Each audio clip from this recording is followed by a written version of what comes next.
क्यों बोते हैं? उसको बोने का कारण क्या है? केवल कोई कहे कि हम ठाकुर जी को भजते हैं, भगवान कृष्ण को भजते हैं, कोई कहे हम तिरुपति बालाजी को, नारायण को भजते हैं, कोई कहता है कि हम हरि विट्ठल को, पांडुरंगा को भजते हैं, हमारे यहाँ हाँ हम इनको भजते हैं तो जवारे नहीं बोते। ना ना, पुष्टि मार्गी है, ठाकुर जी की सेवा करने वाला है, उसके यहाँ भी ये 9 दिन जवारे बोए जाते हैं। रामानुज संप्रदाय से जुड़ा हुआ है, नारायण की पूजन कर रहा है, उसके घर में भी जवारे बोए जाते हैं। पांडुरंगा हरि विट्ठल की उपासना कर रहा है, उसके घर में भी जवारे बोए जाते हैं। जवारे का महत्व हमारे यहाँ शास्त्र कहता है। क्या महत्व है उसका, क्या फल है उसका? महाराज,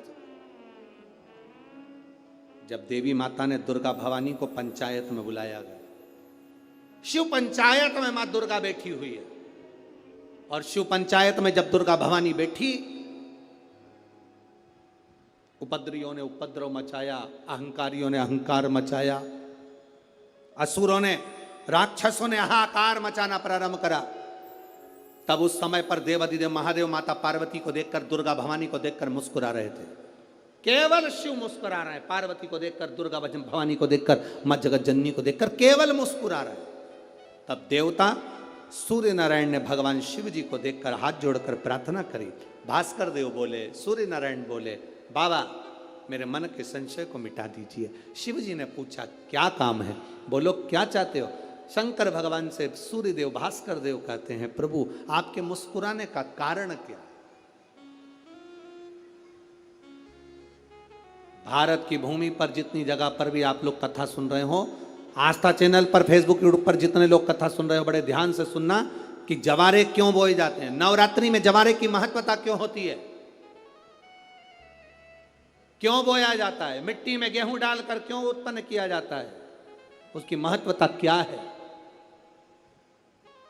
सूर्य नारायण पूछ रहे हैं भगवान देवाधिदेव महादेव से, आप दुर्गा भवानी को देखकर मुस्कुराए, आप हंसे हैं, आपके चेहरे पर प्रसन्नता आई है,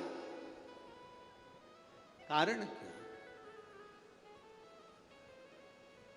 और महाराज देवाधिदेव महादेव ने कहा, यहां भगवान विष्णु, गणेश जी, भास्कर देव, आप सब बैठे हो। असुरों ने आक्रमण कर दिया, असुरों ने आक्रमण करा है, और वह असुर आक्रमण कर दिए हैं तो वो असुर प्रवेश कर रहे हैं, उपद्रव मचाकर, हाहाकार कर कर नष्ट करने वाले हैं इस पूरी पृथ्वी को। तो फिर उसको बचाएगा कौन, कैसे बचेगा? शिव जी ने कहा चिंता मत करो। दुर्गा ने अपने केश का स्मरण किया, एक केश को माता पार्वती जी ने अपने हाथों से छुआ, छूते ही एक कुंड में सुंदर जवारे उत्पन्न हुए हैं। जब तक वो जवारे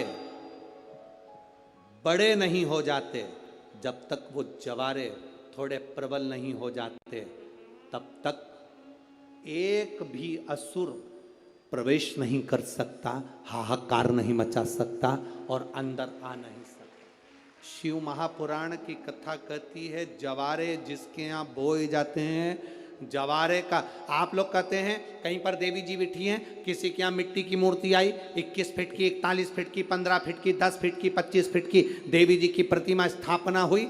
लोग कहते हैं हम देवी जी का दर्शन करने जा रहे हैं, दुर्गा जी का दर्शन करने जा रहे हैं। शिव महापुराण की कथा कहती है वो दुर्गा जी का दर्शन नहीं, देवी का दर्शन नहीं। नवरात्रे में जहां जवारे बोए जाते हैं वहां मात्र आप पांव रखते हैं तो अपने घर में से क्लेश दूर हट जाता है, अहंकार दूर हट जाता है, अभिमतता दूर हट जाती है, तकलीफें दूर हट जाती है। जिसके घर में जवारे बोए जाते हैं वहां से अहंकार, काम, लोभ, आसक्ति, वासना, तृष्णा और दुख, तकलीफें दूर हट जाती है। तो जवारे का मूल तत्व आनंद, सुख। महाराज उसको समझने वाला समझ सकता।